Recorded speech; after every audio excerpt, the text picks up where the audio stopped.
Hey guys, Pedro here to tell you about the latest from Broco, Nightmare Tripping, out March 27th on Fearless Records. The album has 11 tracks, 42 minutes in length, and this is the band's fifth full-length studio album. They are an English rock metal band. I think you're going to hear me say a few things about this album design that you've never heard me say about any other album design on this channel. This is a fun, chaotic album structure. It's fun because the album has an incredible soundscape. It's a very open sounding album. There's a lot of different textures. It's an incredibly rich album, and it's a record that never lets you feel comfortable within itself. You never know not just what the next song is going to bring, you don't even know what the next verse is going to bring within the song itself. So it's an album that has that sense of discovery at every single turn, and that makes the fun makes it for a fun experience as far as listening to the album. It's chaotic for the exact same reasons. It's chaotic because it's not an album that offers a clear path, a clear understanding, a clear design in terms of taking you from point A to point B and allowing you to see the path kind of develop in front of you. There is no path here. It's about the snapshots that each and every single song provide. It's about the snapshots within the songs, the moments within the songs, and what those moments provide. So it's about living in the moment more so than thinking about where you were, where you are, and where you're trying to get to. I don't think this is a record that defines itself by the way it's structured. It's too volatile. It's too independently driven by the songs themselves for the record overall to feel extremely tied down to this design, to this structure. I think the characteristics of the record, the characteristics of the sound itself on the album really allows for almost any design, any structure. I don't think the experience is going to change at all. The album's still going to continue to be a fun, chaotic experience, and I think that's exactly what the band wanted when they created this record. Now, as far as that sound, that texture, that richness, that volatility is concerned, first and foremost, the production on this album is phenomenal. I have to tip my hat because it's having so many different influences, having so many different genres, if you want to go in that direction, using that terminology. It's not necessarily easy to create somewhat of a consistent experience throughout the record as far as the production is concerned, and still give each and every single song its own dues, give every song its own atmosphere, its own textures, its own dynamics. Very often it would have been easier to go with a more predominant style that would fit perhaps that sound a little bit better. So trying to tie everything together on a more consistent basis as far as the quality of the production is concerned, it doesn't smooth the chaos that exists within the record, but at least it makes the overall album feel like you're listening to a Broco album. So there is that aspect of the sound that I have to mention. The production is outstanding, and it definitely brings some positivity as far as that chaos is concerned. Now, when it comes to the influences and the dynamics that each song bring to the table, I think this is one of those records where the band felt that there were no boundaries. If you're gonna go with a song that has a heavy metalcore influence, then we're gonna go as far down that hole as we can possibly take it and make the song as much of that as possible. But also not being afraid to throw in other elements within that track that perhaps have nothing to do with that genre. It's almost about being openly creative without putting any boundaries in terms of what was the starting point, what was the catalyst of that song, what is the texture that we're trying to achieve. All of those things become a little bit less important if you think about from a creative standpoint, how far can we take it? How far can we go? What can we do with this? What can we add? What makes the song feel complete for the listener? But perhaps even more important, what makes the song feel complete for the band? So having this ability to not necessarily care about a specific idea and then allowing the creativity to be molded by that idea, but rather allow the idea to become defined by the creativity itself, is where this album lives from a sonic point of view. Because you can see that in the way the songs are structured. You can see that in the sound, in the richness of the songs. You can see that in the differences that exist, for example, from the choruses to the verses to the bridges. It's just an album that it's not afraid to go in a lot of different directions within a single song, using different sounds, using different elements, using a very wide palette of ranges and really creating tracks that almost feel like a living organism within an overall living organism, which is the record. So it's an album that first and foremost starts off by having great production. I don't think you can achieve everything else that you set yourself to achieve after that without that production being on point, because you can only take certain ideas, certain genres, certain influences all the way to the edge, and even perhaps go beyond that edge if the production behind it allows it to be so, allows the record to never feel distorted, allows the record to always feel coherent to a certain degree. I know I'm calling the album chaotic and then coherent. The two things don't go together, but it's coherent in terms of the chaos that exists throughout. It stays consistent with that chaos, and when you stay consistent with something, you do make things feel a little bit more coherent, even though if the picture is not absolutely clear at every single turn. You kind of have to adjust your glasses with every verse, with every chorus, with every song. But the sound overall is incredibly powerful. I really like the emotion that the sound on this album carries. It's a very emotionally driven record. The title of the album is really interesting, Nightmare Tripping, because when you think about dreams, and if you want to go as far as to say when you think about nightmares, they're very volatile. They don't always make sense. They don't always have a clear-cut beginning, middle, and end. They offer strange attributes that in real life wouldn't be possible. They go against the norms of physics, if you will. It's a complete fantasy world that exists within your mind. And this album, from a musical standpoint, but even from a vocal standpoint, it's a little bit of that. I'm not sure if it's a nightmare, but it's definitely a dream kind state that allows them to be incredibly creative without having to worry about the rules of physics in order to control those dynamics and that chaos that exists within the sound.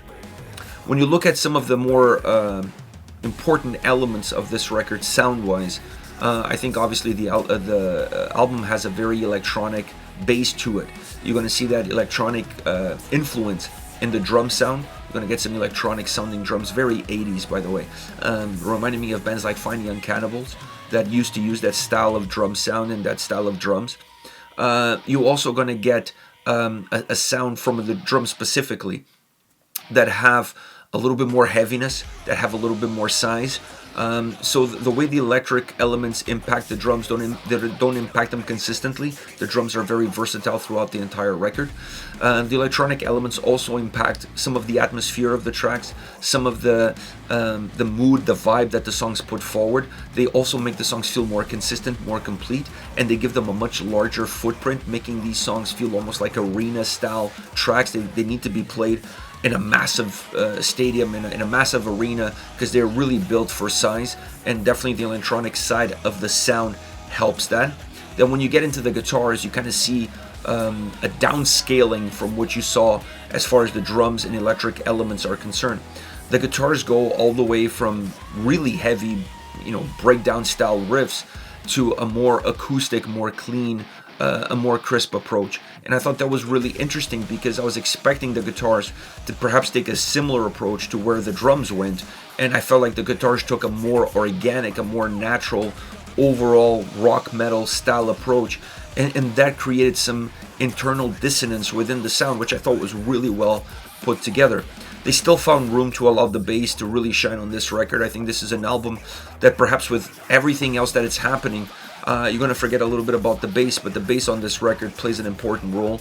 Very noticeable throughout the album. The mixing on this record allowed the bass to have a defining factor, to be a defining factor in how some of these songs feel, more so how they feel.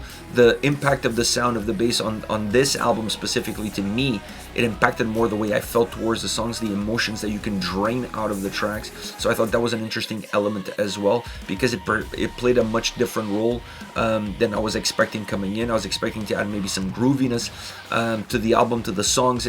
That was not necessarily the case. I felt more of an emotional connection with the bass sound and the way it impacted the songs than anything else. But it's a very rich, with a very wide palette of sounds and textures, style album. Not afraid of going outside the box, bringing 80s elements, bringing that electronic side, bringing metalcore, prog, rock, a little bit of everything in between. I mean, this is an album that doesn't have one clear defined soundscape or one clear defined genre. It just feels like an amalgamation of everything that could be possibly done with instruments. That's perhaps the best way to describe this record.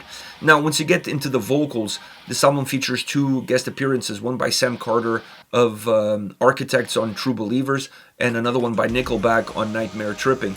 Both of them very interesting songs, perhaps Nightmare Tripping being the one that's more chaotic, if you will, but True Believers is an interesting song, and I'll talk more about that because it's one of my favorite songs on the record.